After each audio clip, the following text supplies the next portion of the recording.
What's the movie so bad that it killed off the whole franchise?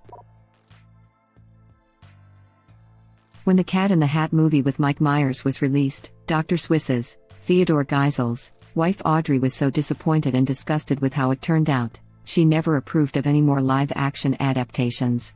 Subsequent films have now instead only used computer animation adaptations instead of live-action studio versions. It's a guilty pleasure movie for me. I love how gross and wacky it is. But I'm very aware it deserves the legacy it got. Percy Jackson, Sea of Monsters. There were 3 more books in the PJ story plus all of Rick Riordan's other book spin-offs. There was so much potential and it was just botched. The first movie already killed it to some degree. Too many things were left out to the point where thou would have to completely redo the story of the 3rd book if they wanted to turn it into a movie. Disney's The Lone Ranger and John Carter were both supposed to be the first of a series, like Pirates of the Caribbean. I feel like Pirates of the Caribbean was supposed to be a one-off movie that ended up so successful they decided to turn it into a franchise. I feel like that's the way to do it. Hell, it's not like the Marvel behemoth was even a twinkle in Favreau's eye when he made Iron Man. Even Star Wars was going to be just Star Wars. Terminator, all the 80s horror movies, Raiders of the Lost Ark, Dr. No, like they may have thought there'd be potential sequels but the first movies weren't made with that in mind. Now I'm trying to think of successful franchises that were always intended to be franchises. Harry Potter and Lord of the Rings, I guess. Maybe Batman. As a general rule it seems to work out better if you just make a good movie, and if it's successful enough the franchise will come naturally. Avengers was always planned for the MCU, they were just uncertain of if they would be able to do it, so they gave hints of Avengers being formed in end credit scenes but otherwise made earlier movies more standalone than the franchise wound up becoming. I like John Carter. Great sci-fi escapism movie. I loved John Carter. The Inkheart book series was fantastic. I was very dissatisfied in the movie, the only shining light being Brendan Fraser as the main guy. Hollywood did that man so dirty. Hopefully he can regain his career. Green Lantern. They had big plans for sequels and a wide story arc but because the movie bombed at the box office all of that was scrapped. Same with the Green Hornet remake with Seth Rogen. My mom hated that Green Hornet because she loved the original series and saw Seth Rogen's Hornet as a bumbling doofus compared to the suave original dude. I haven't seen either, so I cannot confirm truth to this. Ryan Reynolds finally saw it recently, and he thought it wasn't actually that bad. I have to admit, it is not good but far from the crap show everyone wants it to be. It has a lot of fun parts in it. Allegiant, the movie after Divergent and Insurgent. The end of the Divergent series was never made into a movie because Allegiant turned out so badly. To be fair, book Allegiant ruined the franchise too. I was excited for the expanded world building, but the character, undevelopment destroyed the narrative and series for me. Didn't they also overcomplicate the conclusion? I think because Harry Potter split the last book into 2 movies, everyone around that time tried to do the same for a cash grab, Looking at You, Hunger Games. So they split the last book into 2 movies, then changed the last movie into a TV miniseries, but forgot to check with the cast first. Since it wasn't in their contract, and they didn't want to do it, they bailed. I thought I remembered reading that somewhere. I'm not a book reader, but an avid movie watcher who struggles with incomplete stories. I always have to finish a story once I start, no matter how bad it is. I've only ever stopped watching 3 movies in my whole life. 2 were Tom Cruise movies. Ouch. Divergent was the good movie? Teenagers. Today you'll make a decision that'll shape your future and to which there's no backseas. You must choose your group, the nerds, the farmers who do backbreaking labor all day, the simps, or the cool guys who do daredevil stuff. I mean, Divergent itself was pretty terrible.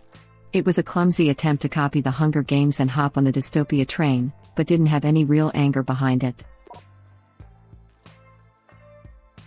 Any of these movies could have easily kickstarted a whole successful franchise if they hadn't effed up the opening entry so badly. Aragon. Avatar: The Last Airbender. Artemis Fowl. The Avatar: The Last Airbender film was terrible. When it came out, I saw it in theaters because I was and still am a big fan of Atla.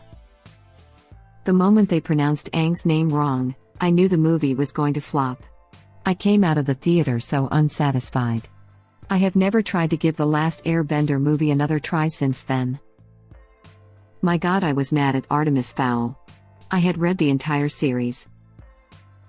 I didn't have high hopes in the first place because of Disney's track record of book adaptations, but somehow I was disappointed. They changed everything around, had bad acting, which I blame the director, and left out the most important scenes.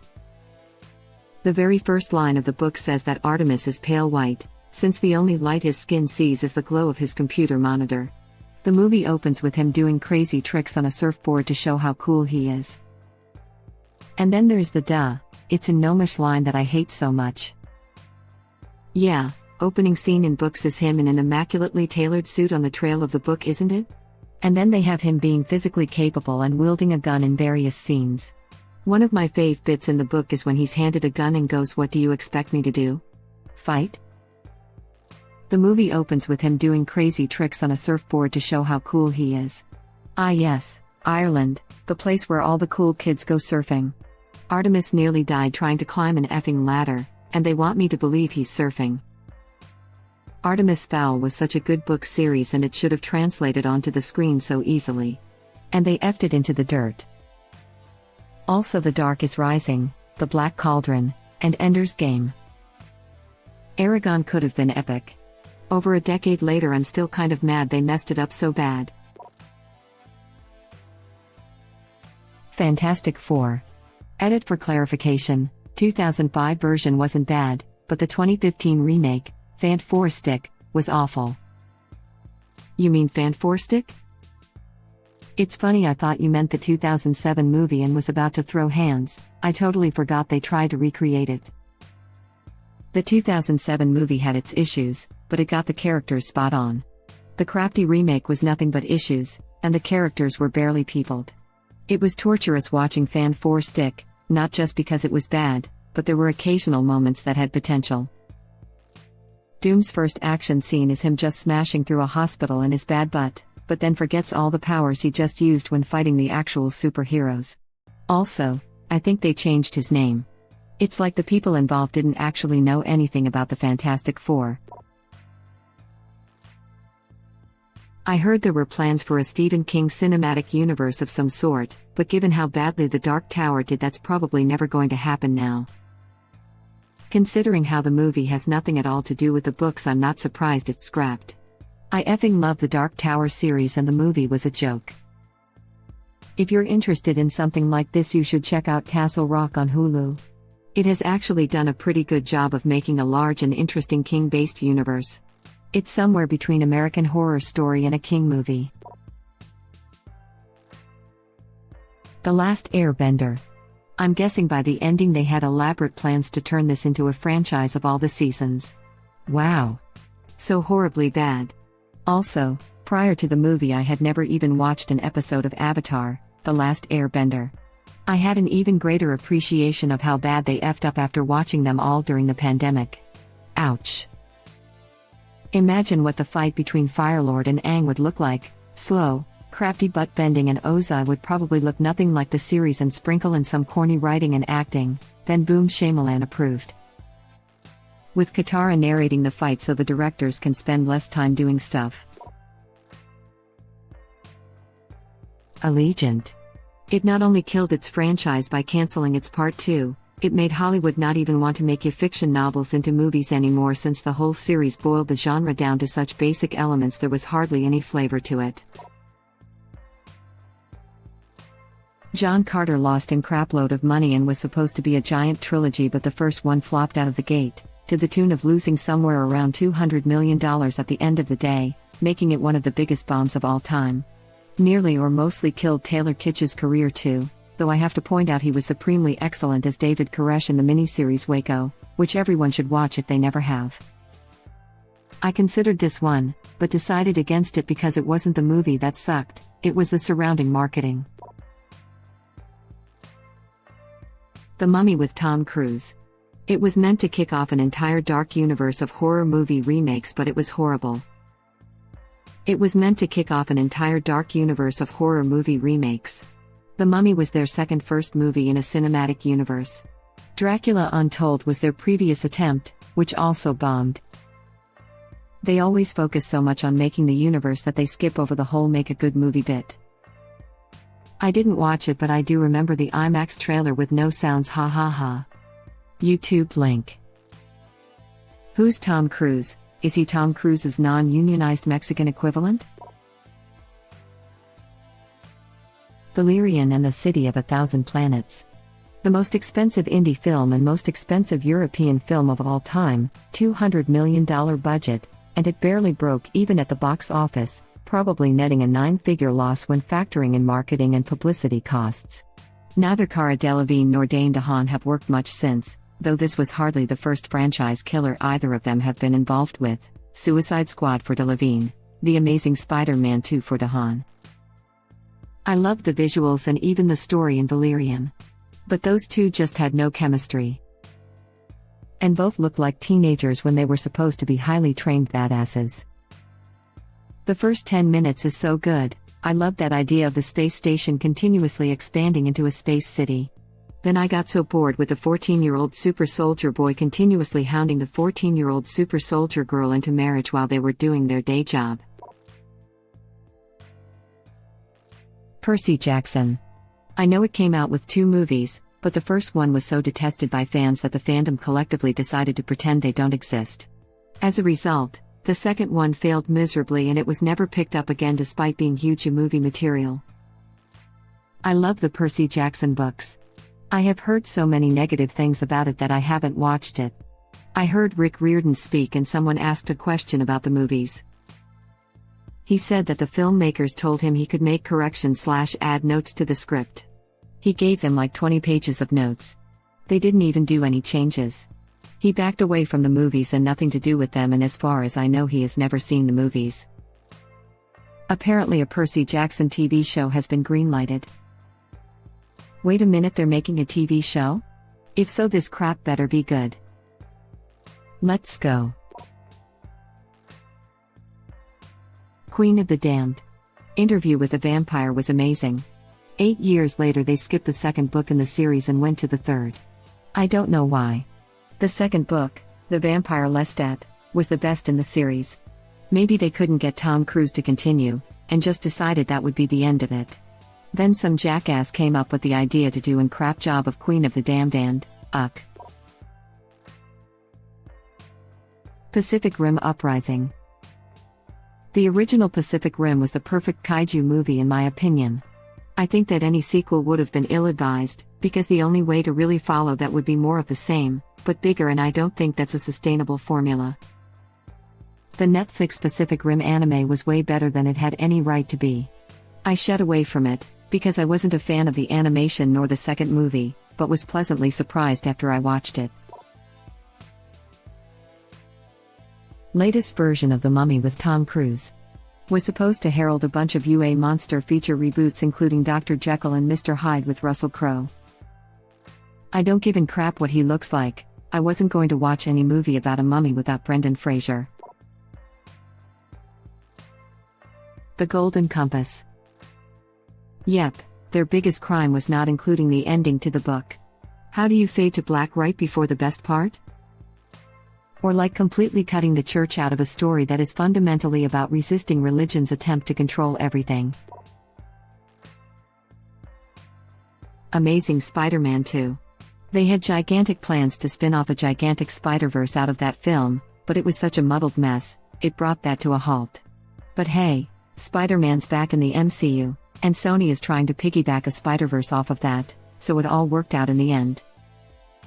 One of the big critiques of Spider-Man 3 was trying to juggle too much, especially villains. So they decided to jam as many villains as possible into ASM2. Always shows competence to make the same multi-million-dollar mistake twice. This It's baffling to me that the franchise was rebooted because of the massive mistakes made in Spider-Man 3, and then less than a decade later they made the exact same mistakes but even worse. It's an unbelievably shocking level of incompetence that they made it all the way to theaters with that. And maybe it's just me, but I don't think it's acceptable for a professional actor to refuse to work Mondays. Batman and Robin. There were multiple sequels planned and instead the continuity was ended and rebooted 7 years later with the Dark Knight trilogy completely changing the tone of the franchise to the exact opposite of Batman and Robin. Didn't Men in Black International kill off the 22 Jump Street sequel? I am number 4. The movie is just awful as it leaves out so much cool crap from the books. The movie is just a shameless cash grab and your typical high school romance with guy gets special powers and falls in love with quiet girl. I thought Timothy Olyphant did a good job, but he is just a good actor. Warcraft the Movie. It pains me so much to say this one because I am a WoW player and I actually liked the movie.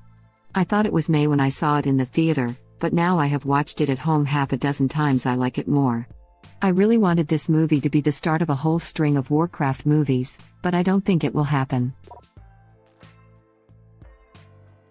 Mortal Instruments, City of Bones. They changed so much of the story from the books that there is no way they could have come back from it. The Dark Tower. King Arthur Legend of the Sword.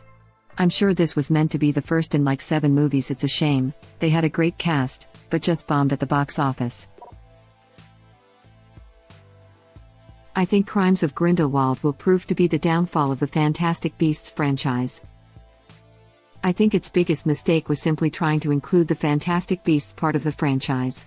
They could have made these films anthology style with the backdrop being the rise and eventual fall of Grindelwald. Instead they seem to want to focus the entire series on Newt & Co. even when it doesn't make sense for them to be involved. I would have loved to have seen the international travels of Newt Scamander and his compilation of the fantastic magical beasts of the world, introduce how magic is relevant and used in other countries and cultures across the globe. Be like a series of old-style adventure films, but no buttholes here, they had to make it all grimdark and crap. Also doesn't help that I really effing hate David Yates' boring direction. Everything he does feels so flat and bleak. Dragon Ball Evolution. The movie Titan AE literally forced Fox Animation Studios to shut down permanently. Edit. I looked up when Fox Animation Studios shut down and when Titan AE was released. Fox shut down 10 days after the movie was released. Thank you for watching. Please subscribe to be the first to know about Red Rabbit Reader's new videos. If you like our videos, please like them on YouTube and share them with your friends. We welcome your comments below. Press to start another of our videos.